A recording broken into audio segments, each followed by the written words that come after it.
documentos en el cual se habla del inicio de la monarquía en Israel. Israel estaba terminando un periodo donde jueces, personas ejercieron un liderazgo sobre la nación, gente que Dios escogió y que Dios preparó. Muchos de ellos no eran gente, digámosle así, de ni sacerdotes, ni gente que se moviese dentro de las esferas altas de la sociedad israelita. Muchos de los jueces en Israel fueron gente sencilla, gente del vulgo, podríamos decirlo así, gente común y corriente, como usted y como yo. Entonces, ellos lideraron a Israel. Se considera y hemos dicho que Samuel fue el último de los jueces de Israel. Y a partir de él, de allí, Dios, pues, escucha a un pueblo que llega y dice, bueno, nosotros queremos tener reyes como tienen las demás naciones. Y Dios, reconociendo y sabiendo de que Israel, de que ya Dios mucho tiempo atrás les había dicho en el libro de Deuteronomio, las implicaciones de que ellos nombraran reyes. El pueblo optó por eso, tomó la decisión y Dios llegó y dijo, ok, si el pueblo quiere reyes, pues está bien, porque al final el pueblo no está rechazando a Samuel con esto que están queriendo hacer, me están rechazando a mí.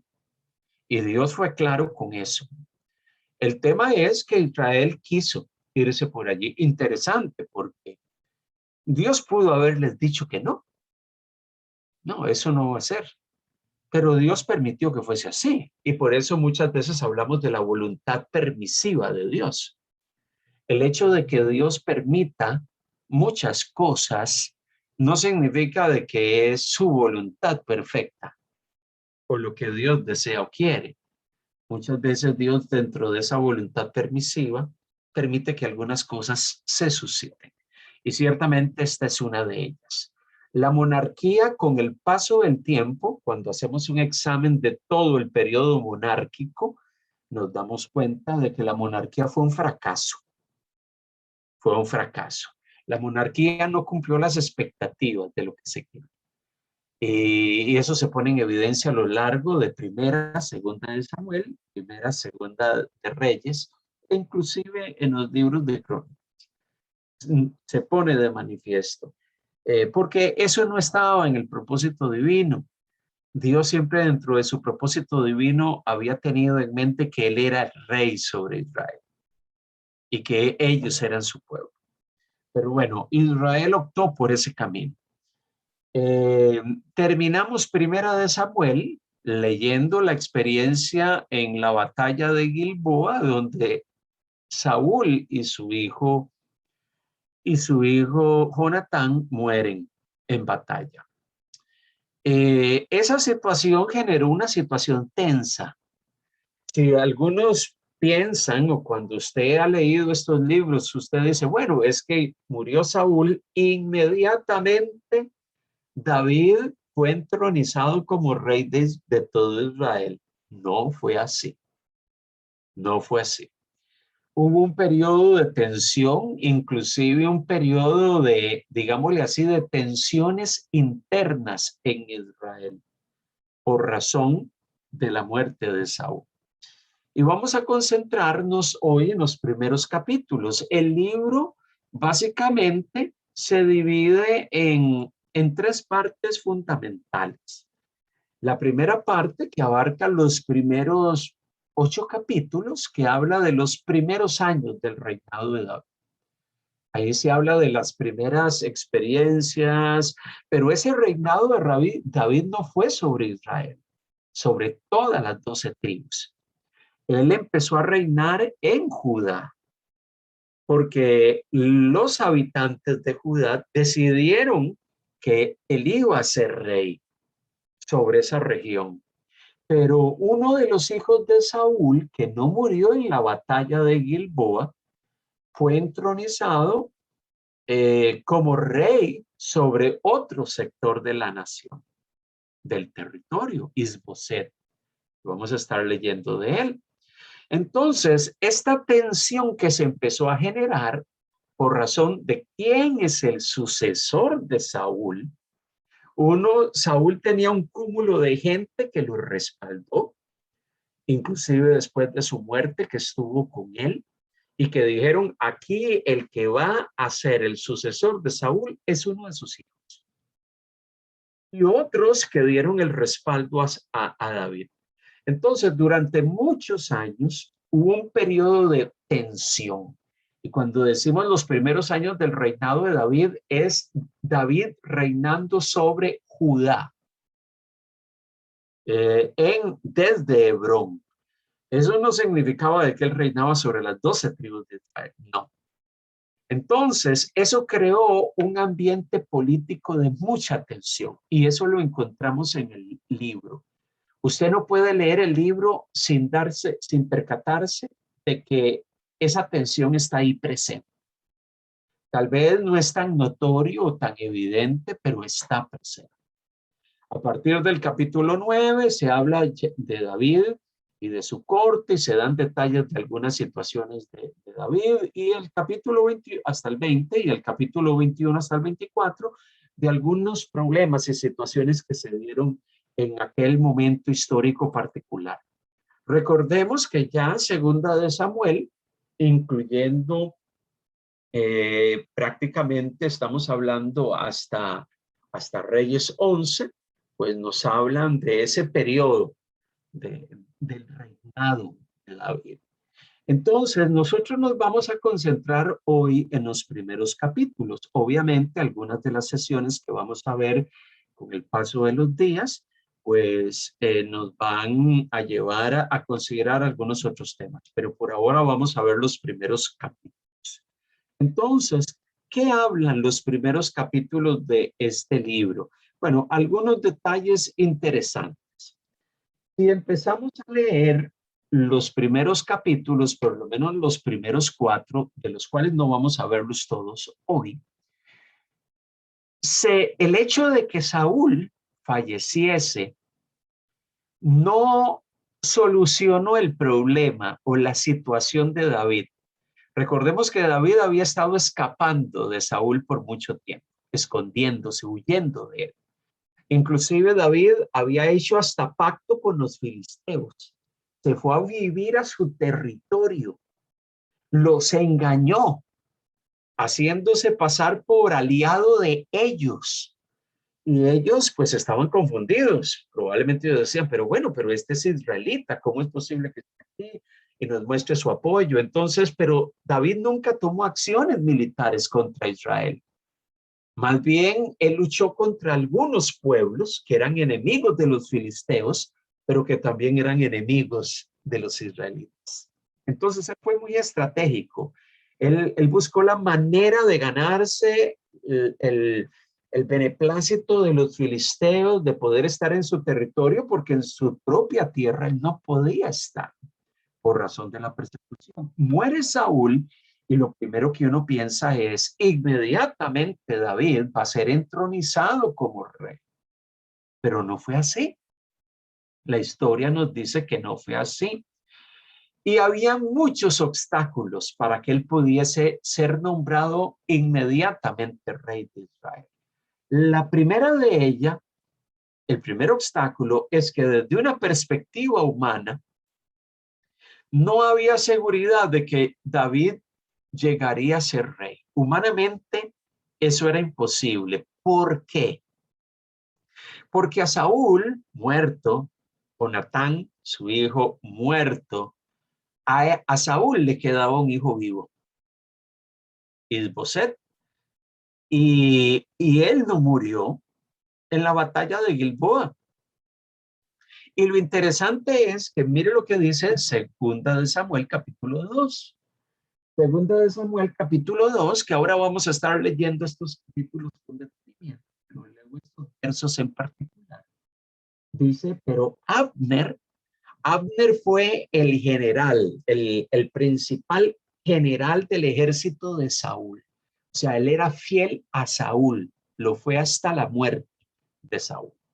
Dice que Abner, hijo de Ner, general del ejército de Saúl, tomó a Isboset, hijo de Saúl, y lo llevó a Mahanaín, a esta ciudad, y lo hizo rey sobre Galat, sobre Jesuri, sobre Jezreel, sobre Efraín, sobre Benjamín y sobre todo Israel. De 40 años era Isboset, hijo de Saúl, cuando comenzó a reinar sobre Israel, y reinó 2 años. Solamente los de la casa de Judá siguieron a David. Y fue el número de los días de David, que reinó en Hebrón sobre la casa de Judá, 7 años y 6 meses. O sea, Isboset, el ejército y la mayoría de las tribus de Israel, después de que muere Saúl, ven en él al sucesor del trono. David sabía perfectamente de que Dios había dado una palabra de que él iba a ser. Y esta situación obviamente era toda una tensión. A pesar de todo esto, David hasta la muerte respetó y reconoció la posición de Saúl como rey de Israel. Inclusive cuando tuvo oportunidad de matarlo en Primera de Samuel, él no lo hizo, porque él llegó y dijo: yo no puedo levantar mi mano contra aquel que Dios ha puesto sobre Israel. Entonces, las tribus empezaron a generar una tensión política a nivel de la nación, porque algunos decían: no, aquí va a suceder en el trono el hijo de Saúl, no puede ser David. Mientras que Judá, esa sola tribu de Israel, apoyó a David, y por eso David fue nombrado como rey en Hebrón, una ciudad de la región, y él reinó sobre ese sector del país, digámosle así, sobre esa región, sobre esa provincia. Pero el resto de regiones del país apoyaron al hijo de Saúl. Este era un impedimento tremendo para que David fuese nombrado inmediatamente como rey. Ciertamente, Isboset estuvo 2 años como rey. Inclusive, David estuvo como rey en Hebrón 7 años y medio. O sea, es que esta tensión política no fue un asunto de unos días o de unas semanas, fue un asunto de años. Y mientras tanto, Israel, después de la muerte de Saúl, nuevamente seguían teniendo problemas con los filisteos, con los pueblos vecinos, y tenían problemas internos entre ellos. Imagínense la situación de la nación. Una situación tensa, una situación complicada. Esa era la realidad. Ese es el pasaje que leímos anteriormente. Y ahora vamos a estar leyendo los 2 capítulos. Un segundo obstáculo para que David llegase a ser inmediatamente rey es que los filisteos, los enemigos de Israel, habían decidido mantener débil a Israel en una condición de debilidad, y para ellos mantener en una situación de debilidad a Israel era buscar las formas de que la nación no se unificara, de que la nación no tomara fuerza, tomara unidad entre ellos para luchar contra ellos, los filisteos. Pero lastimosamente ellos cometieron, los filisteos, algunos errores, y algunos de ellos fueron permitir que David llegase a ser rey de Judá en Hebrón. Ellos lo permitieron. Y permitieron y se dieron cuenta que Isboset iba a reinar desde Mahanaim, y ahí él iba a gobernar sobre otra región del país. Y el pensar de los filisteos es: esto va a crear una tensión entre ellos, esto va a generar una guerra civil entre los israelitas, y eso nos va a favorecer. Entonces ellos decidieron: no atacamos a David en Hebrón, pero tampoco vamos a atacar a Isboset en ¿cómo se llama? En Mahanaim, donde estaba la sede del gobierno. Y ese fue una mala acción de los filisteos, porque al final de cuentas la idea de ellos es ellos se van a matar entre ellos, peleándose por el poder político. Entonces, esta situación generó una tensión que no permitió que David fuese rey sobre todas las 12 tribus de Israel. Desde un inicio, desde que la muerte de Saúl se dio, esa situación no se pudo dar. Y los filisteos permitieron eso, que existieran 2 reyes sobre Israel, y al final esa situación hizo que ellos no tomaran acciones ni contra David ni contra Isboset. Interesante, son detalles históricos que nos dan un panorama de lo que estaba sucediendo. ¿Y por qué es importante que usted conozca este panorama histórico, social, político de la nación? Porque mucho de eso está inmerso en la lectura. Cuando usted logra entender esa tensión, usted logra comprender por qué David tomó algunas decisiones. David era un estratega militar, pero también fue un estratega político. Hubo muchas cosas que él hizo queriendo hacerle notar a todas las tribus de Israel que él era el sucesor legítimo de Saúl. Y era el sucesor legítimo no porque él lo decía, sino porque Dios lo había dicho. ¿Dios permitió todo esto? Sí. Permitió que todo esto sucediera y obviamente fueron muchos años de tensión a lo interno de la nación. Cuando leemos el texto, cuando leemos Segunda de Samuel, probablemente no nos damos cuenta de esos detalles. Pero ese clima de tensión se respira. Usted lo huele. Así cuando usted se acerca a leer las páginas de la Biblia, usted huele ese clima de tensión. Usted encuentra que hay algo allí, una tensión interna en medio de la nación. Imagínense entonces un pueblo que tenía una tensión con los filisteos por las luchas que ya llevaban años, pero también una lucha interna. Digámosle así, una guerra civil interna. Qué triste, pero esa era la realidad de la nación en ese momento. Vamos a ir a Primera de Samuel. Segunda de Samuel capítulo 1. Y quiero que leamos desde el versículo 1 al verso 27. Voy a pedirle a alguien con una voz melodiosa que nos ayude a leer este pasaje, estos 27 versículos del capítulo 1 del libro de Segunda de Samuel. Por favor.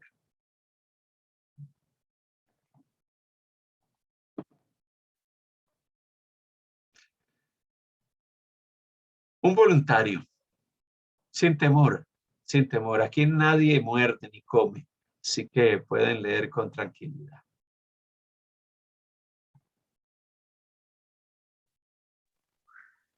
Segundo de Samuel 1.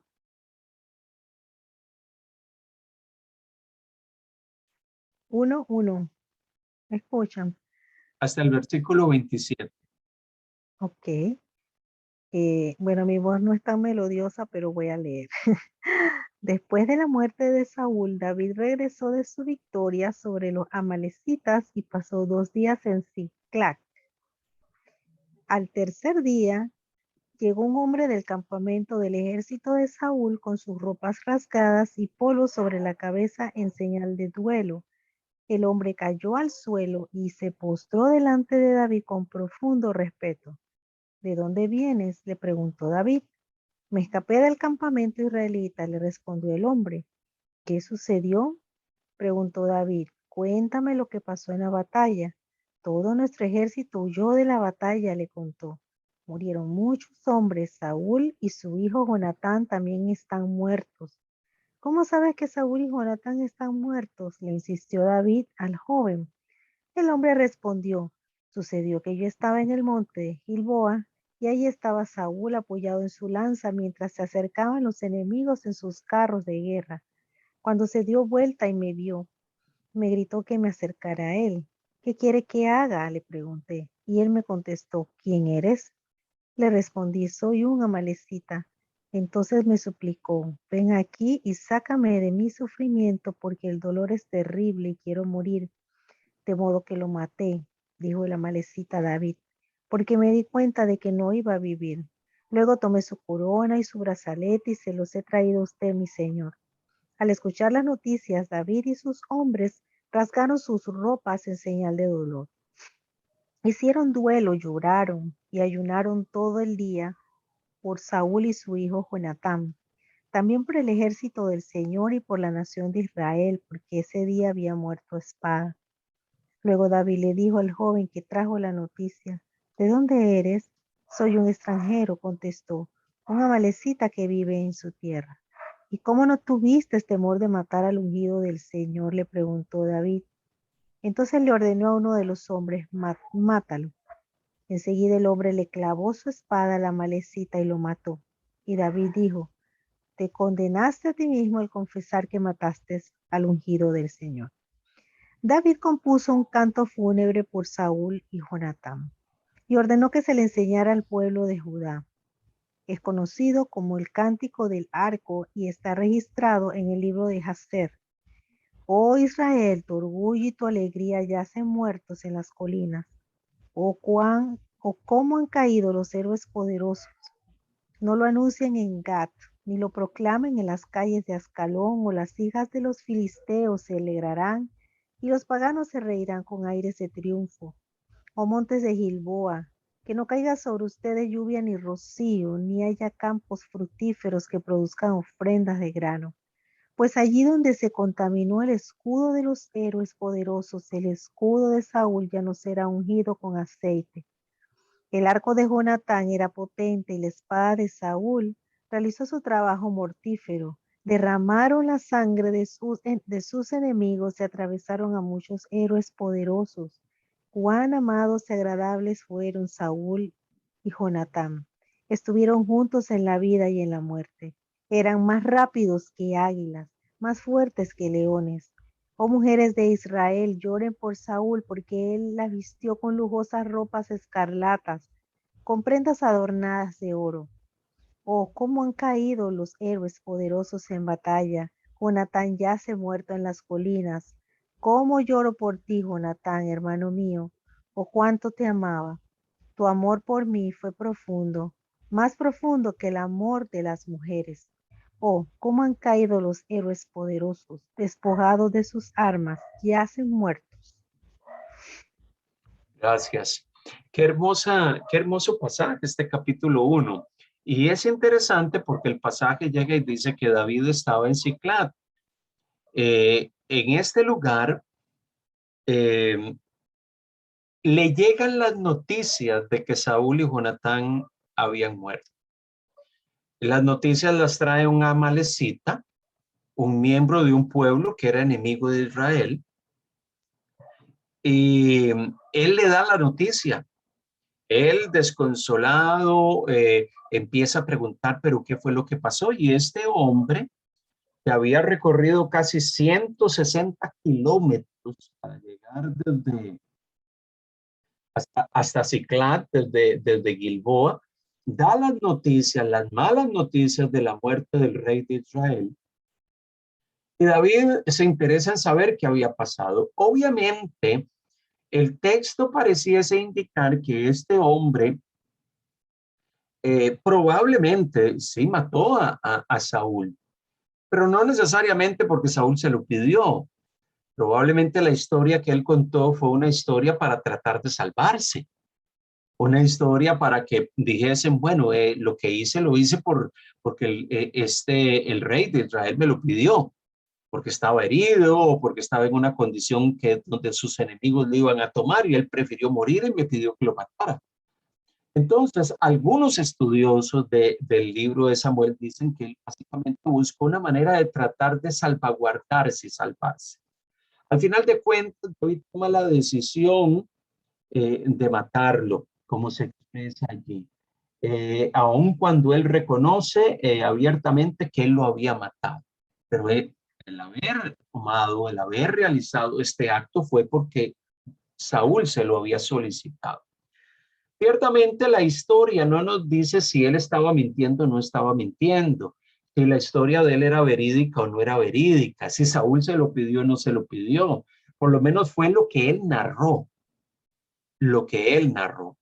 Al final de cuentas, La acción de David fue consecuente con su actitud hacia Saúl. O sea, lo que hizo David con este hombre de quitarle la vida por haber atentado contra la vida del rey de Israel, fue una actitud consecuente con lo que él y como él siempre se manejó hacia Saúl. Porque a pesar de que él fue un hombre perseguido, porque a pesar de que él fue un hombre que Saúl buscó todas las formas y las maneras de desaparecerlo, a pesar de todo eso, David siempre tuvo una actitud de hacer que la vida de Saúl prevaleciera, inclusive como mencioné, en aquellos momentos donde él pudo haberle quitado la vida, él no lo hizo. Mire lo que dice Primera de Samuel capítulo 24, versículo 6. Dice que David, estando en Engadi, tuvo la oportunidad de matarlo. Y dice el verso 6, Primera de Samuel 24, 6, y dijo a sus hombres: Jehová me guarde de hacer tal cosa contra mi Señor, el ungido de Jehová, que yo extienda mi mano contra él, porque él es el ungido del Señor. Los soldados le dicen: pero bueno, aprovechemos esta oportunidad, lo tenemos aquí cerca, en medio de Gadi, en un lugar donde habían entrado en un sector donde la gente se metía entre cuevas, entre montañas a resguardarse, y en medio de la penumbra y de la oscuridad, pues no se veían. Y Saúl, estando allí, David teniendo la oportunidad de matarlo, él no lo hace. Y él llega y dice en el verso 6, Dios me guarde de hacer tal cosa. Porque a pesar de que yo estoy siendo perseguido, a pesar de que él está procurando atentar contra mi vida, yo sé y sé perfectamente que Dios me ha ungido a mí. Samuel me lo dijo estando en casa de mi padre, de que yo iba a ser el rey de Israel. Esta no es la forma en que yo voy a llegar a tomar la posición de rey sobre Israel, quitándole la vida al rey. Entonces, la acción que tomó David con el amalecita respondía mucho a la actitud que él siempre tuvo hacia Saúl. Y eso impresiona, porque nosotros los seres humanos, cuando alguien trata de atentar contra nosotros, lo primero que nosotros hacemos es defender nuestros derechos y tomar acciones y represalias si lo podemos. ¿Verdad que sí? Entonces, buscamos la manera de resolver, y si tenemos que usar la fuerza, la usamos, porque esa es la reacción humana y natural de cualquier ser humano. Pero él tenía muy claro, David tenía muy claro de que Dios, a pesar de que a través de Samuel le había confirmado que él iba a ser rey, él sabía que todo se iba a dar en el tiempo de Dios y a la manera de Dios. Él no iba a forzar nada. Y eso es interesante. Mira lo que dice el capítulo 26. En otra oportunidad, él tuvo también nuevamente la oportunidad de matar a Saúl. Lo dice capítulo 26 de Primera de Samuel, verso 26, versículo 9. Dice la palabra: y David respondió a Abisai: no le mates, porque ¿quién extenderá su mano contra el ungido de Jehová y será inocente? Verso 10, dijo además David: vive Jehová, que si Jehová no lo hiere, o su día llegue para que muera, o descendiendo en batalla perezca, guárdeme Jehová. Verso 11, descender mi mano contra el ungido de Jehová, pero toma ahora la lanza que está en su cabecera y la vasija de agua, y vámonos. Uno de aquellos que formaban parte de su ejército dijo: rey, David, perdón, este es el momento propicio para que le quitemos la vida. Y él llegó y dijo: no lo vamos a hacer. Claro, cuando vemos esto, nos damos cuenta que el corazón de David, a pesar de que era el corazón de un ser humano limitado, con las limitaciones propias de un ser humano, que puede en algún momento verse controlado por el rencor, por el enojo, por el hecho de que me están persiguiendo, me quieren quitar la vida. Él no tomó la justicia en sus manos. Él no buscó resolver esta situación tensa con Saúl a su manera. ¿Qué es lo que normalmente muchas veces nosotros, los seres humanos, hacemos? Tratamos de tomar y buscar resoluciones a nuestra manera. Pero David perfectamente sabía que Dios tenía un tiempo. Bueno, si Dios no le quita la vida, si Dios no lo hiere o si Dios no hace algo con él, pues yo menos lo voy a hacer. Eso nos habla mucho del corazón de David. Y obviamente nos da a nosotros una tremenda lección. Una tremenda lección que nos lleva a pensar qué sucede cuando muchas veces nosotros también nos vemos ante las presiones de la vida, de aquellos que muchas veces nos difaman, de aquellos que muchas veces hablan de nosotros, de aquellos que muchas veces te cuestionan injustificadamente, sin ninguna verdad, y en medio de todo eso lo natural de nosotros es salir en defensa de nuestros derechos y reclamar. Y si tengo la oportunidad de tomar acciones, las tomo. Y muchas veces busco justificaciones para decir, no, es que es justo que yo lo pueda hacer, yo lo puedo hacer. David no se tomó esa atribución. Pero lo interesante con el amalecita que él decide quitarle la vida es que su acción pone en evidencia que ya él estaba actuando como rey. Porque la acción de quitarle la vida a este hombre que había matado a Saúl es la acción de un juez y de un rey que determina y toma decisiones sobre la vida de otro. Y él en ese momento juzgó la situación de este mensajero y dijo, lo que este mensajero hizo no fue correcto. Y obviamente él toma una acción contra él.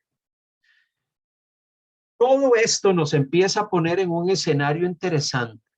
Un escenario entonces donde vemos el corazón de David, un escenario donde encontramos a David, lo que había en el corazón de este hombre, pero también hay otros detalles interesantes. El capítulo 1 de Segunda de Samuel nos viene presentando una endecha. La versión Reina Valera dice que David endechó a Saúl. Endechar es en una traducción eh, entendible para nosotros, hizo lamento.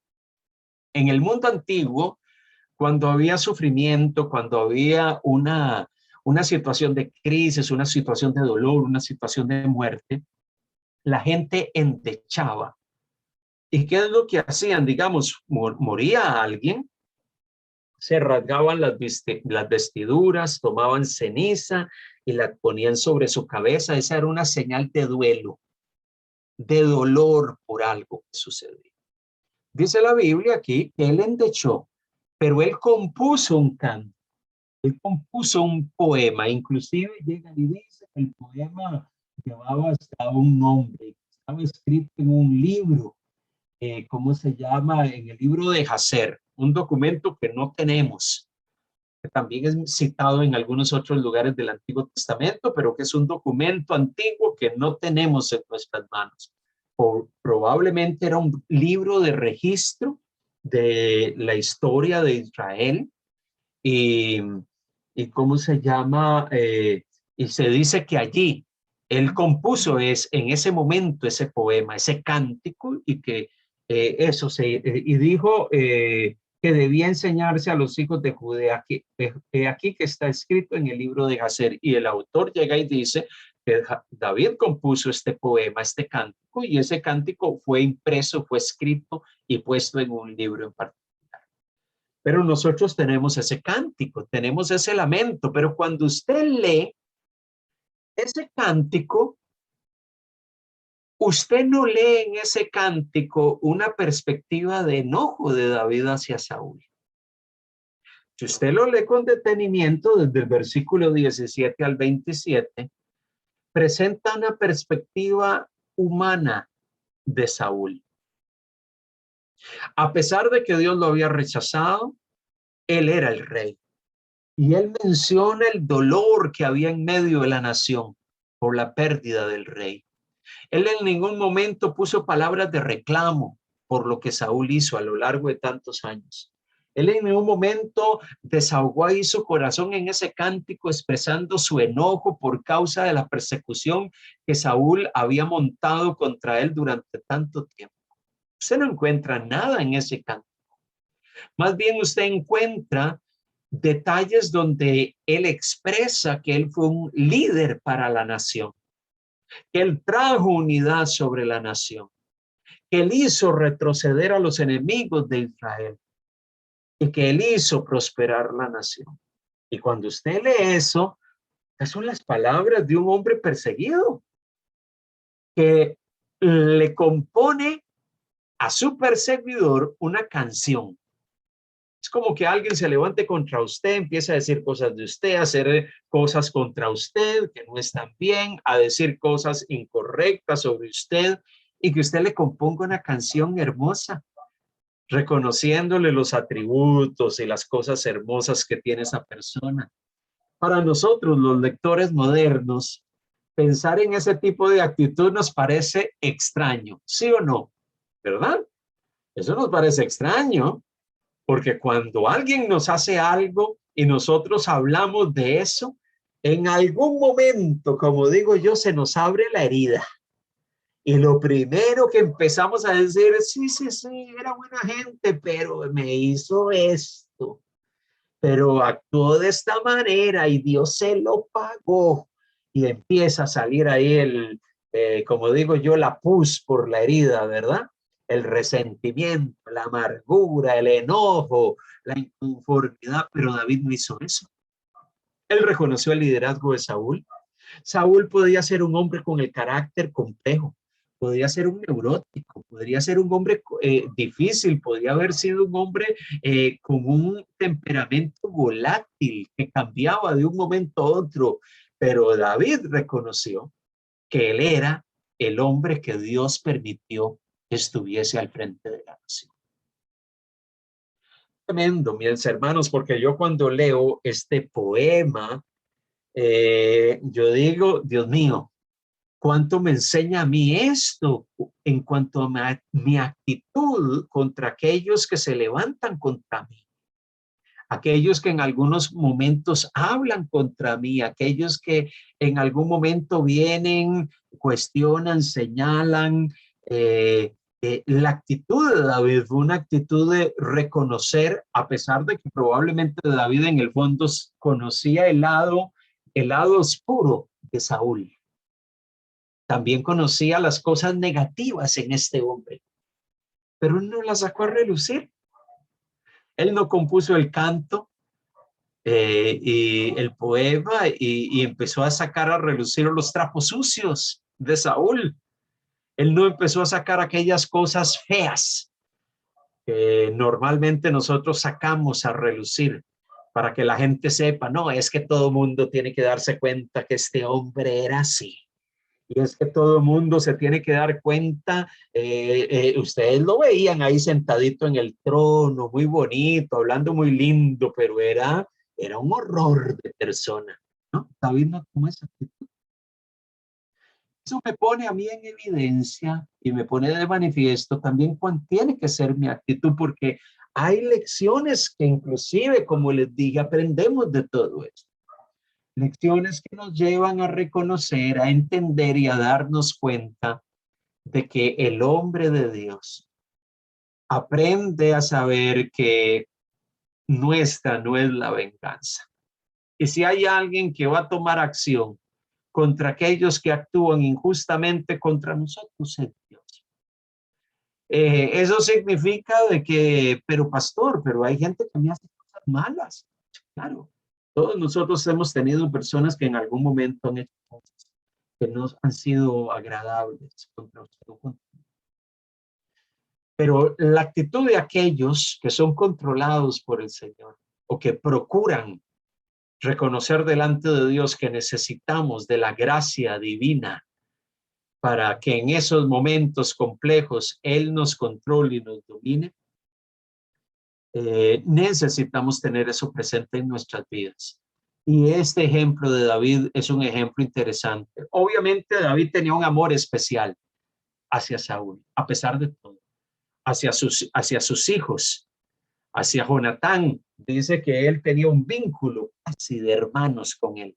Inclusive usa un modismo que hoy en día, en medio de algunos sectores con lenguaje inclusivo, llegan y dicen que ahí David estaba reconociendo su orientación homosexual, cuando dice que el amor que había entre Jonatán y él era un amor tan grande como el amor de un hombre por una mujer. Al final del canto, en una parte del canto se expresa eso, de cántico. Ahí David no está saliendo del closet. Ahí David no está llegando y diciendo de que él amaba sexualmente a Jonatán. Lo que está diciendo que el amor, el vínculo, la conexión que había entre ellos era una conexión profunda e intensa. ¿Okay? Si entre un hombre y una mujer hay un vínculo emocional, una pareja, un matrimonio, hay un vínculo profundo que los une, física, emocional y en todos los aspectos que usted pueda imaginarse, lo que está diciendo David es el vínculo que yo tenía con Jonatán era un vínculo profundo. Por eso para David esto fue una experiencia de profundo dolor, de profundo dolor. Pero él entona este canto, probablemente sabiendo que el canto iba a ser escuchado por muchos. Y él exalta a Saúl y a su familia. Familia que ya había sido desechada por Dios desde hace mucho tiempo. Dios le había dicho a Saúl que nadie de su descendencia iba a heredar el trono de Israel. Entonces, en medio de todo esto, David sabía que la derrota de Saúl y de Jonatán en batalla era la derrota no de un individuo, era la derrota de toda una nación. Entonces, por eso David esperaba que las noticias de lo que estaba sucediendo y lo que había sucedido con Jonatán y con Saúl no llegase a oídos de sus enemigos. Porque por lo general cuando las tropas enemigas sabían que el rey del otro pueblo había fallecido, tomaban más fuerza, ímpetu para conquistar. Pero en medio de esta encrucijada encontramos el primer capítulo de este libro. Un momento muy humano, un momento muy humano, un momento de dolor, un momento de reconocimiento. La derrota en batalla no fue la derrota de un individuo, fue de la derrota de una nación. Aquí perdimos todos. Y es lo que David trata de transmitir. Aquí todos fuimos derrotados. Aquí todos fuimos derrotados. Y por eso, bueno, ahí se menciona en el verso 17 que endechó David a Saúl y la sección que leímos ahora. Y bueno, no vamos a estar leyendo nuevamente para que la podamos tener presente. Ok. El detalle es que el capítulo 2 inicia con un hecho interesante. David es proclamado rey de Judá, de una pequeña región, de una tribu de Israel. ¿Qué sucede con la muerte de Saúl? Con la muerte de Saúl, David puede retornar a su natal Judá. ¿Ok? Él puede retornar. Él retorna a su tierra. Y bueno, los ciudadanos de Judá se ven en una tremenda encrucijada en medio del caos político en Israel. En ese momento llegan las noticias a todos: Saúl ha muerto. ¿Y ahora quién va a ser rey? David regresa a su tierra y los ciudadanos de Judá empiezan a plantearse y a decir: ¿y ahora qué hacemos? Porque en el norte Abner ha proclamado como rey a Isboset, pero David viene a la tierra, a nuestra tierra. ¿Y ahora qué hacemos? Porque Samuel en algún momento supimos que fue y lo ungió en la casa de su padre como rey y Dios dio una palabra de que él iba a ser rey sobre Israel. Pero en el norte tenemos a Abner, que ha declarado a Isboset como rey. Entonces, en medio de esa tensión política, ese caos política, donde había una pugna de poder, porque detrás de David y detrás de Isboset había gente con sed de poder. Y cada uno de ellos estaba interesado en que su candidato llegase a la posición de rey. Pero los ciudadanos de Judá tenían la encrucijada, ¿y ahora qué hacemos? ¿A quién vamos a nombrar como rey? ¿Por qué David era la mejor opción para ellos? Bueno, primero que él era oriundo de esa tierra. Él era el hijo del pueblo. Él era, ¿cómo se llama? Alguien que había nacido en el entorno de Judá. Eso era bueno. Tenía buena fama militar. Era un hombre de guerra. Él triunfó sobre el gigante filisteo. Él, cuando estaba en Filistea viviendo, luchó contra algunos de nuestros pueblos enemigos de Judá. Y ellos vieron eso como algo positivo. Él tomó buenas acciones hacia Judá, estando en el exilio. Y tenía cierto nivel de acuerdo con los filisteos. Y probablemente la gente de Judá dice, bueno, ya él tiene cierta amistad con los filisteos, probablemente los filisteos no nos van a atacar a nosotros. Entonces, lo mejor que nosotros podemos hacer es, tomemos a este hombre y nombrémoslo como rey, y que reine sobre Hebrón. Y ciertamente eso es lo que ellos hacen. Pero interesantemente, ellos no consultan a Dios, la gente de Judá. Ellos ven el elemento político y dicen, esto es lo que nos conviene. David es ungido públicamente en Hebrón como rey, a diferencia del ungimiento que Samuel había tenido con él en casa de su padre, que fue un ungimiento secreto, en casa, en lo privado. Aquí fue público. Y mire lo que dice en los primeros versículos del capítulo 2. Voy a pedir a alguien que me ayude a leer capítulo 2, versículo del 1 al 4. Le leo, pastor. Gracias. David es proclamado rey de Judá. Después de esto, aconteció que David consultó a Jehová, diciendo, ¿subiré a alguna de las ciudades de Judá? Y Jehová le respondió, sube. David volvió a decir, ¿a dónde subiré? Y él le dijo, a Hebrón. David subió allá y con él sus dos mujeres, Ahinoam, Jezreelita, y Abigail, la que fue mujer de Nabal, el de Carmel. Llevó también David consigo a los hombres que con él habían estado, cada uno con su familia, los cuales moraron en la ciudad de Hebrón. Y vinieron los varones de Judá y ungieron allí a David por rey sobre la casa de Judá. Y dieron aviso a David diciendo, los de Jabes de Galaad son los que sepultaron a Saúl. Mire qué interesante. Entonces en Hebrón, David es nombrado como rey. La gente de Judá llega y dice, esta es nuestra mejor carta, nuestra mejor opción, aunque sabía que eso iba a generar una tensión, porque más al norte había un hijo de Saúl que había sido nombrado como rey por el general principal del ejército de Saúl. Imagínese la tensión que se estaba generando, porque todo eso anticipaba una tensión interna y militar en Israel.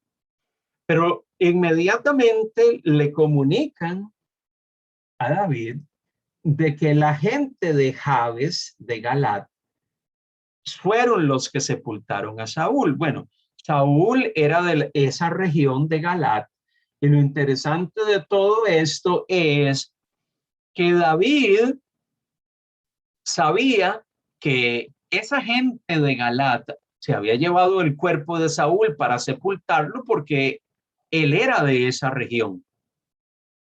Y ya él inmediatamente toma la posición como rey de Judá y empieza a levantar toda una estrategia política. ¿Ok? Y lo primero que hace es enviar un mensaje a la gente de Jabes en Galat. Y por eso en segunda de Samuel, capítulo 2, versículo 5 y 7, entonces envió David a mensajeros, verso 5 del capítulo 2, a los de Jabes de Galat, diciendo: benditos seáis vosotros de Jehová, que habéis hecho esta misericordia con vuestro señor, con Saúl, dándole sepultura. Gracias. Gracias por llevar el cuerpo de Saúl y enterrarlo y que no quedara tirado ahí en el campo de batalla. Y sigue diciendo el verso 6, ahora pues Jehová haga con vosotros misericordia y verdad, y yo también os haré bien por esto que habéis hecho. Esfuércense, pues ahora vuestras manos y sed valientes, pues muerto Saúl vuestro señor, los de la casa de Judá me han ungido por rey sobre ellos. A la noticia de una vez. Les dice: la gente de Judá me ha ungido. Les anticipa de una vez: ya aquí me ungieron, en esta región del país ya me ungieron. Pero gracias por lo que ustedes hicieron, por tomar esa acción misericordiosa de enterrar el cuerpo de Saúl. Por eso él envió una carta, un comunicado en buenos términos para la gente de Jabes de Galat, que probablemente ahí tenía Saúl un montón de seguidores, que probablemente la mayoría de la gente de Jabes de Galat apoyaba a Isboset como rey sobre Israel.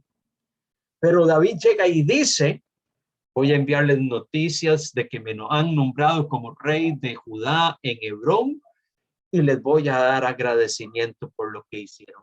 Como esas cartas con lenguaje reconciliador, pero a la vez diciendo: ya yo soy rey en esta región del país. Con una estrategia y una manera en que David empezó a transmitirle a ellos, hacerles entender de que ya él empezó a desarrollar un gobierno en cierta región de la nación.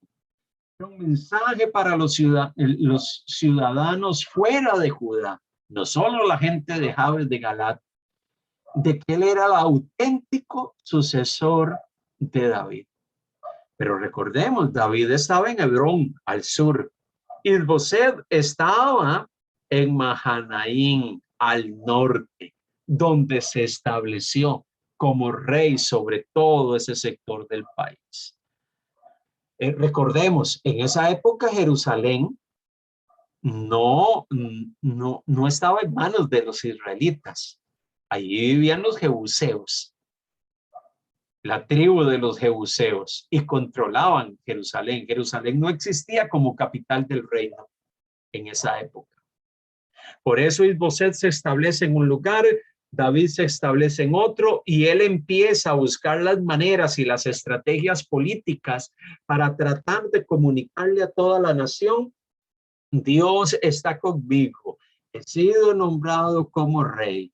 Y ciertamente en medio de todo este proceso empieza a desatarse y a darse lo inevitable. Una nación con dos reyes, lo primero que surge es el conflicto interno. Se desata una guerra civil, un conflicto a nivel interno, para ver quién tenía la cuota de poder y quién iba a reinar. Recordemos que entonces Isboset estuvo cerca de 2 años como rey desde Mahanaim, y en Hebrón David estuvo 7 años y medio. Pero lo interesante es que durante todo ese periodo de tiempo se suscita toda una tensión interna. Entonces, si usted ve el mapa que está allí, usted va a ver aquí en el centro está Jerusalén, que estaba habitada por los jebuseos. Toda esta región al sur, que está en azul, la parte sur, al lado de Filistea, aquí vivían los amalecitas, aquí estaba Edom. En esta región, aquí está Hebrón, donde estoy moviendo el mouse. Ahí reinaba David. Y Isboset estaba reinando en todo este otro sector. Entonces, todo eso llevó a una tensión interna, una tensión en medio de la nación. Saúl muerto, un debate y una lucha interna por quién iba a continuar siendo el rey, Isboset reinando en el centro del país, sobre las principales tribus de Israel y sobre un sector enorme del país, y David reinando en el sector sur. Pero Israel, a través de Abner, el ex general de Saúl, y de Isboset, procuraron conquistar Judá y se inicia toda una tensión militar y política. Del lado de David estaba Joab como líder del ejército de David. Y entre Abner, el líder del ejército de Isboset, y Abner se genera toda una tensión entre ellos. Abner mata a un familiar de ¿cómo se llama?, de Joab, y se da toda una tensión entre ellos que es narrada en el resto del capítulo 2 de este libro. Y se genera toda una serie de tensiones que son descritas en esta sección. ¿Y por qué es importante entender todo esto? Todo esto es importante poder entenderlo, porque entonces la situación cuando iniciamos Segunda de Samuel no era una situación fácil políticamente.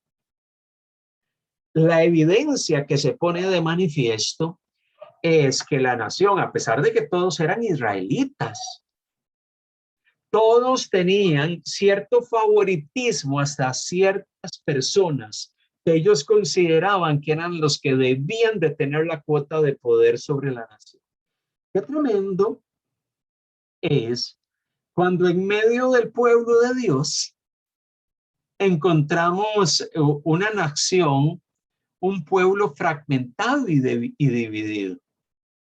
Porque cuando encontramos un pueblo fragmentado y un pueblo dividido, cada uno está tratando de decir, yo soy el bueno, el otro es el malo. Yo sí soy de Dios o aquel no es de Dios. Y mire, cuando hay fragmentación y división en medio del pueblo de Dios por cualquier tipo de circunstancia, eso no trae ningún tipo de edificación. Obviamente esta situación desgastó a Israel durante mucho tiempo. Esta situación generó un clima difícil entre hermanos, entre israelitas, una situación que no les permitía unificarse ante el poder de los filisteos que vivían en este sector de costa. Entonces, qué difícil es pensar en librar una batalla contra nuestros enemigos filisteos o contra nuestros enemigos amalecitas, cuando la nación está unida, cuando cada uno está luchando por la cuota de poder que considera que le corresponde. Amado hermano, cuando vemos este tipo de historias nos ponemos a pensar, bueno, ¿cómo vemos nosotros desde nuestra perspectiva este tema? ¿Cómo nosotros podemos mirar esta historia que tiene rasgos políticos, situaciones tensas en medio del pueblo de Dios, situaciones donde habían personas donde cada uno consideraba de que eran el sucesor legítimo de Saúl y que eran los que legítimamente tenían que asumir el poder sobre la nación? Qué tremendo, amado hermano, cuando ese tipo de cosas se dan en medio del pueblo del Señor. Un pueblo que debería de estar unificado, un pueblo que debería de estar junto, un pueblo que debería de tener una sola perspectiva, pero que pareciese que eso es una situación que muchas veces genera tensión permanentemente en medio del pueblo de Dios. Cuando yo miro esta historia, me acuerdo de una narrativa en el Nuevo Testamento que tiene en algún nivel afinidad, guardando las distancias, porque eran épocas distintas. Pero me pongo a pensar en la situación de la iglesia en Corinto. Una comunidad de creyentes en Corinto, donde había una iglesia había una congregación, había un pueblo del Señor allí, en medio de una comunidad compleja y difícil, pero una iglesia donde uno diría, bueno, tiene que haber una armonía, una unidad y un caminar juntos en pos de los propósitos de Dios. Pero encontramos en Primera de Corintios una iglesia con tensiones, con divisiones y con situaciones internas que estaban fragmentando la iglesia. Entonces parece que esas situaciones tensas en medio del pueblo de Dios no solo las encontramos en el Antiguo Testamento, cuando leemos aquí la historia del pueblo de Israel y todas estas tensiones políticas y militares. Nos vamos al Nuevo Testamento y encontramos que en el Nuevo Testamento seguían dándose situaciones de tensión. Y uno se pregunta, ¿y por qué eso sucede? Cuando miramos Primera de Corintios, capítulo 3, nos damos cuenta que se llega y se plantea de la siguiente manera, y leo para ustedes, capítulo 3 de Primera de Corintios, dice la palabra del Señor de manera que yo, hermanos, dice el apóstol Pablo, no pude hablaros como espirituales, sino como a carnales, como a niños en Cristo. Os di a beber leche y no vianda, porque aún no erais capaces, ni sois capaces todavía, porque aún sois carnales, pues habiendo entre vosotros celos, contiendas, disensiones, ¿no sois carnales y andáis como hombres? Porque diciendo el uno, yo ciertamente soy de Pablo, y el otro, yo soy de Apolos, ¿no sois carnales? Qué tremendo. Pablo llega y dice, mire, hermanos, yo a ustedes no les puedo hablar como gente espiritual. ¿Me están escuchando bien? Me parece que ha habido ahí algún corte. Sí, No ahora sí, puedo, hermano. Muy bien. no puedo hablarles a ustedes como gente espiritual, sino como a gente carnal. ¿Qué significa eso? Como a gente inmadura, como a gente que no ha madurado. La gente que ha madurado, y él pone una comparación con aquellos que comen alimentos sólidos o alimentos blandos. El que come alimentos blandos es un bebé, el que come alimentos sólidos es alguien que ya ha madurado, que es adulto. Pero dice Pablo, yo a ustedes no les puedo dar alimentos sólidos, yo a ustedes no los puedo tratar como gente adulta, porque ustedes se comportan como niños. Porque entre ustedes, si permanecen disensiones, pleitos, contiendas y situaciones entre ustedes, ¿cómo yo no voy a sacar en conclusión que ustedes son gente, no son gente carnal? Claro que lo son. Son personas que se dejan controlar por sus emociones, que se dejan controlar por sus sentimientos, se dejan controlar por las circunstancias. Y de un momento a otro, la tensión que se estaba dando en Corinto era de que algunos hermanos estaban diciendo, no, es que en la iglesia, algunos de los líderes de la iglesia, estos sí son más espirituales. Y estos otros no. Mientras que otros llegaban y decían, no, yo soy de Pablo.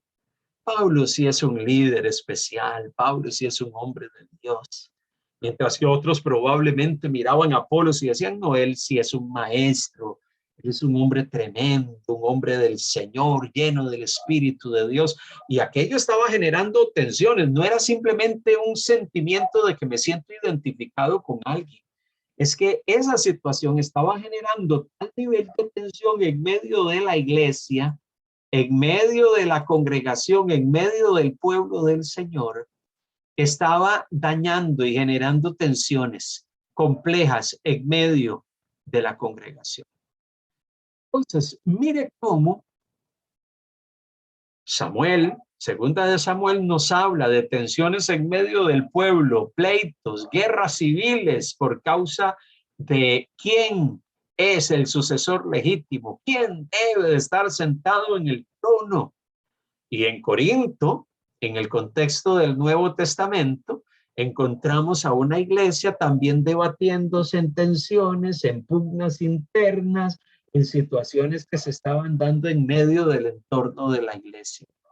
Pareciese el hecho de que somos discípulos del Señor, pareciese que en algún momento no fuese suficiente para llegar y decir, no, tenemos que aprender a caminar juntos.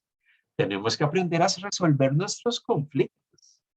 Tenemos que aprender a sentarnos y a dilucidar nuestras situaciones y tensiones entre nosotros y definir quién se sienta en el trono y decidir quién va a dirigir y decidir quién va a tomar las riendas y decidir quién va a hacer esto y actuar como el pueblo de Dios o como la iglesia del Señor. Pero la Biblia es un libro maravilloso. ¿Y sabe por qué es un libro maravilloso?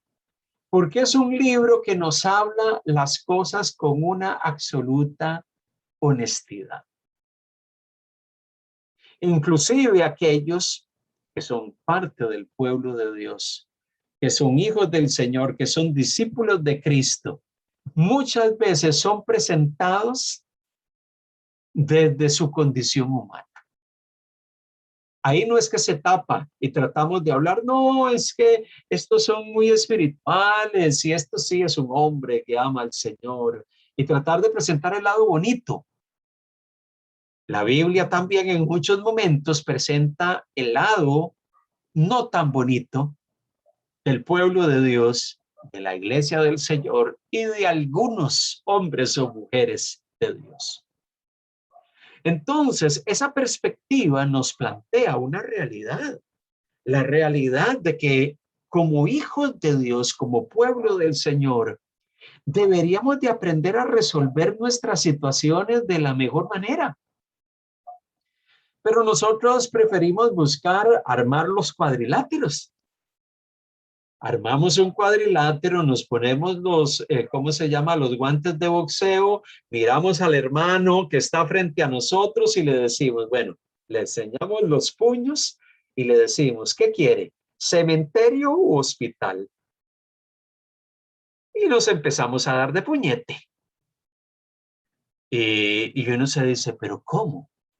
Pero somos hijos de Dios, que deberíamos de ser gente lo madura para sentarnos, dilucidar y resolver algunas cosas, para poder solventar algunas situaciones. Pero en lugar de eso, no. Preferimos ponernos los guantes, subirnos al cuadrilátero y, como dice Juan Carlos Tapia, empezamos a darnos de puñete y a repartir guante.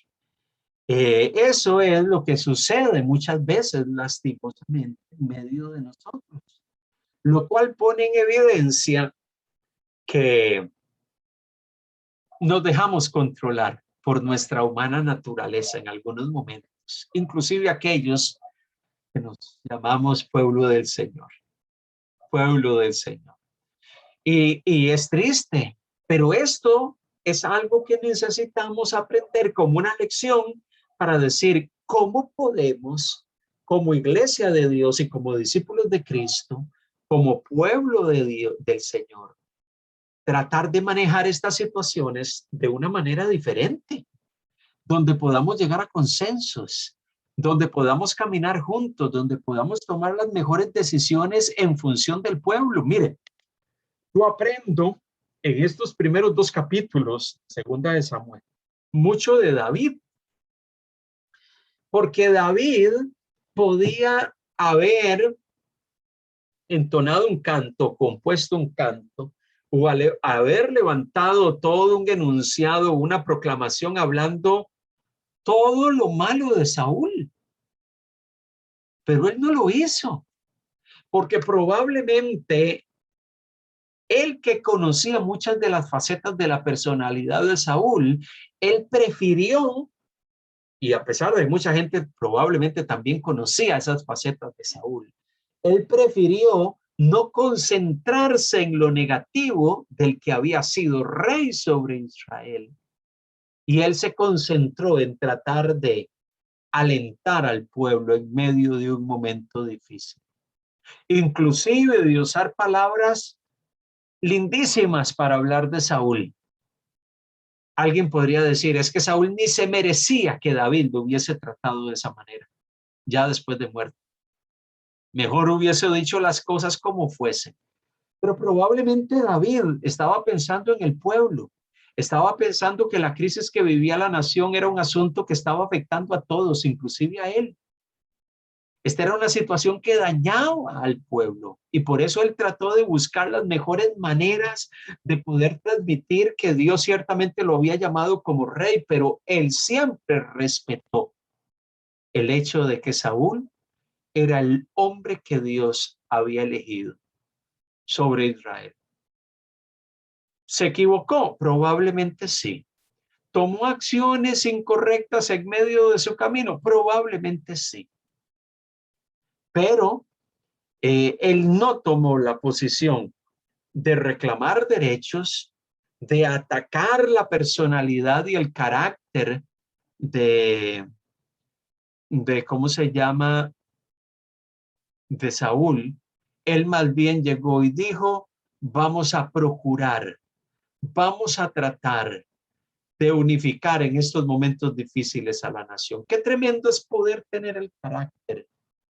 Qué tremendo es poder tener la capacidad, la madurez de manejar las situaciones de conflicto en medio del pueblo, en medio del pueblo del Señor, en medio de las relaciones los unos con los otros. No es fácil, pero es algo que humanamente probablemente va a ser difícil. Pero qué tremendo es cuando usted y yo, que tenemos la presencia del Señor en nuestras vidas, la gracia de Dios que opera en nuestros corazones y que nos ayuda a poder lidiar con todas estas circunstancias. Inclusive la actitud de David, que lo vamos a ver mucho más adelante cuando revisemos algunos otros pasajes, nos vamos a dar cuenta que en los momentos más críticos del reinado de David, ya sobre toda la nación, inclusive cuando sus hijos atentaron contra su reinado, cuando ellos quisieron tomar el poder por la fuerza y quitarlo a él, dice la Biblia que David huyó de Jerusalén y él no tomó ninguna acción contra sus hijos y no tomó ninguna represalia. Él salió callado de la ciudad y se fue. Cuando él podía decir, pero ¿quién son estos que vienen a quitarme esto? Y a reclamar su derecho como rey, a declarar su posición como monarca sobre la nación. Pero es interesante ver esa actitud que modela mucho del corazón de este hombre, que no era un hombre perfecto, pero que la Biblia sí describe como un hombre conforme al corazón de Dios. Y cuando la Biblia dice que hay hombres conforme al corazón de Dios, eso no significa que no sean, que sean hombres perfectos, en el sentido de que no cometan errores o que en el camino no tomen decisiones desacertadas. Obviamente David tomó muchas decisiones desacertadas en su vida, pero en medio de todo eso, fue un hombre que tuvo un carácter que se refleja en mucho de lo que empezamos a leer en Segunda de Samuel. ¿Cuánto nosotros necesitamos en estos tiempos ser hombres y mujeres con un carácter que nos lleve a unir al pueblo de Dios, un carácter que nos lleve que en lugar de generar o de poner más barreras con otras personas, nos permitan acercarnos a la gente? En lugar de distanciarnos de otros, ¿cómo se llama? Podamos acercarnos y buscar espacios para caminar juntos. Habrán momentos, mire, hay personas que en algunos momentos de la vida, por distintas circunstancias, puede ser que ya nuestra relación no sea la misma, que probablemente situaciones de fractura, problemas y dificultades han hecho que nuestra relación ya no sea la misma. Pero eso no quita que usted como hijo de Dios pueda saludar y usted pueda tener una actitud de creyente y de discípulo de Cristo, a pesar de que tal vez hay algunos temas donde no vamos a tener solución. Mire, yo he tenido a lo largo de mi caminar con el Señor algunas personas con las cuales he tenido diferencias de opinión. Y probablemente sobre temas teológicos y acercamientos a algunos temas, pero el hecho de que hemos tenido esas diferencias y que sigamos teniéndolas, no significa que no podemos mostrarnos el amor de Cristo. Y si yo en alguna medida puedo manifestar y mostrar el amor de Dios a esa persona, pues lo voy a hacer. Porque yo sé que las diferencias que podemos tener en algunos puntos y en algunos temas, eso no significa de que yo voy a empezar a poner mensajes en las redes sociales para levantar acusaciones, señalamientos y para decir todo lo malo que tú eres y empezar a generar toda una tensión, una batalla que lo que va a hacer es generar más distancia con otros. Dios quiere que como hijos de Dios podamos poner de manifiesto el carácter del Señor. Somos parte del pueblo de Dios, somos discípulos de Cristo. El Espíritu de Dios mora en nosotros. Necesitamos que Él nos guíe en este proceso y nos ayude. Para nosotros poder tener un corazón. Israel, entonces, iniciando segunda de Samuel, este hermoso libro en sus 2 primeros capítulos, nos muestra una tensión interna en la nación. Y David buscó medios y formas para manejar esa realidad. Y eso nos ayuda a entender que nosotros también en la vida probablemente vamos a encontrar tensiones, dificultades y algunas situaciones complejas. Pero en medio de todo, Dios está queriendo que usted y yo podamos tener un corazón conforme al corazón del Señor. Piense por un momento. Puede ser que en medio del pueblo del Señor hay tensiones. Nosotros con alguien, o que usted ha conocido tensiones entre pastores, entre creyentes, entre líderes de iglesias, que muchas veces sacamos las armas, el arsenal bélico, y empezamos a dispararnos los unos contra los otros. Bueno, al final de cuentas, recordemos siempre en medio de todo esto que podemos tener diferencias, acercamientos distintos, pero somos hijos de Dios. Y tenemos que comportarnos como tales. Que nuestro comportamiento siempre se ponga en evidencia con nuestros hermanos. A pesar de que en algunos momentos puede ser de que esa persona te ha perseguido, te ha señalado, te ha cuestionado, ha habido diferencias, ha habido situaciones tensas. En medio de todo, que en nosotros predomine un corazón que nos permita acercarnos a los demás y darnos cuenta que somos el pueblo del Señor, que seamos gente madura, que no terminemos siendo señalados como Pablo señaló a la gente en Corinto, diciendo, no, es que ustedes viven un constante pleito, discordias, rencillas y situaciones tensas entre ustedes. El amor predomine. Y cuando el Espíritu de Dios que mora en nosotros opera y realiza su obra, Él siempre nos va a impulsar a poder amarnos, a poder, como discípulos del Señor, manifestar el amor del Señor en medio de las circunstancias, en la vida diaria, en la cotidianidad. Siempre vamos a encontrar dificultades, siempre las vamos a hallar. David las encontró a lo largo del camino. David las halló a lo largo del camino. Y en medio de todo este proceso, él siempre procuró buscar la mejor manera para hacer las cosas de la manera correcta. Eso no significa de que él no haya sido un estratega político. Claro que David fue un hombre que procuró hacer las cosas, ocupar su posición como rey, porque Samuel lo había ungido como rey. Él entendía y tenía claro eso, pero él nunca se aprovechó de su posición. Él nunca se aprovechó de ciertos privilegios que él sabía, y el principal privilegio que él tenía era tener la aprobación divina. Pero él nunca utilizó eso en su favor. Él siempre procuró hacer las cosas de la forma y en el tiempo de Dios. Pensemos un poco en eso durante este día y retomemos la próxima semana a revisar los siguientes capítulos, porque cuando empezamos a ver el capítulo 3, que sigue hablando de situaciones tensas entre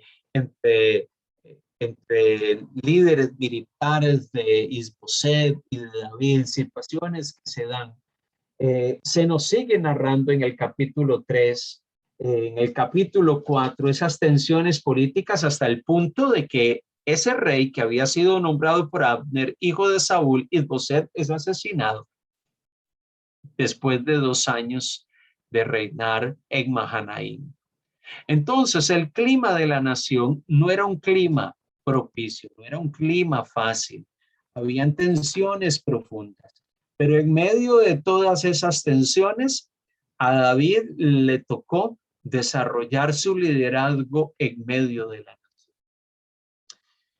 A todos nosotros nos toca vivir como hijos de Dios, como discípulos del Señor, y no necesariamente nos va a tocar vivir escenarios fáciles en el mundo, en la iglesia, en el entorno de la familia, en el contexto donde nos desenvolvemos. Por eso, como hijos del Señor, tenemos que aprender a vivir una vida que lo glorifique a Él, que lo exalte a Él, que dé alabanza y honor al Señor. Y creo que estos primeros capítulos ponen en evidencia eso. Trate de leer ese hermoso cántico que David levanta en el capítulo 1 del 17 al 27 con detenimiento y se va a dar cuenta que David nunca habló mal de Saúl. ¿Lo pudo haber hecho? Sí. Tenía muchas quejas contra Saúl, muchísimas. ¿Podía él con justa razón hablar mal de Saúl? Probablemente sí, pero nunca lo hizo. Nunca lo hizo. Y yo creo que eso nos permite a nosotros también podernos vislumbrar como hombres y mujeres que aprendemos a darnos cuenta que hay cosas que cuando Dios las toma en su mano, Dios va a operar y actuar y hacer su justicia. Muchas veces escuchamos en nuestro entorno llegar y decir, no, es que yo voy a tomar la justicia en mis manos. ¿Ha escuchado esa expresión de parte de algunas personas? Yo voy a tomar la justicia en mi mano. Ahora van a saber quién soy yo. Hay personas que cuando se manejan de esa manera, lo que están diciendo es, bueno, ahora van a darse cuenta lo que es meterse conmigo. David no tomó esa actitud. Que lo que predomine en usted y en mí siempre sea un corazón dispuesto a amar y servir al Señor, pero también aprender a lidiar con las realidades de nuestro entorno, a lidiar con gente alrededor nuestro, porque siempre va a haber gente alrededor nuestro que no es fácil, gente compleja, gente difícil, gente con las cuales tenemos fricciones. Y es en medio de ese escenario que el Señor quiere trabajar en tu corazón. El Espíritu de Dios quiere trabajar en tu corazón y en el mío para que nosotros podamos ser instrumentos suyos, aún en medio de los ambientes y contextos más difíciles que pudiésemos vivir y experimentar. Un comentario para cerrar nuestro tiempo, porque vamos a estar vamos a continuar con nuestro tiempo de estudio la próxima semana, próximo viernes, pero quisiera cerrar algo que le impactó, por lo menos de estos 2 primeros capítulos que hemos tratado de citar como introducción al libro de Primera de Samuel, que es el libro que estamos queriendo estudiar y tener una panorámica general de él. ¿Alguna lección, algo interesante que usted atesora en su corazón en medio de lo que hemos hablado en el día de hoy?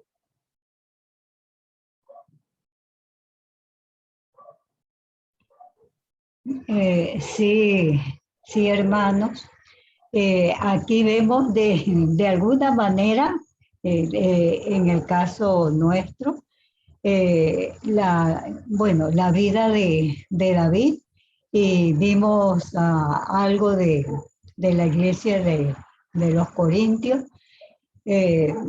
Lo que percibo es que la lucha de la naturaleza caída nuestra versus la vida bajo control del Espíritu de Dios.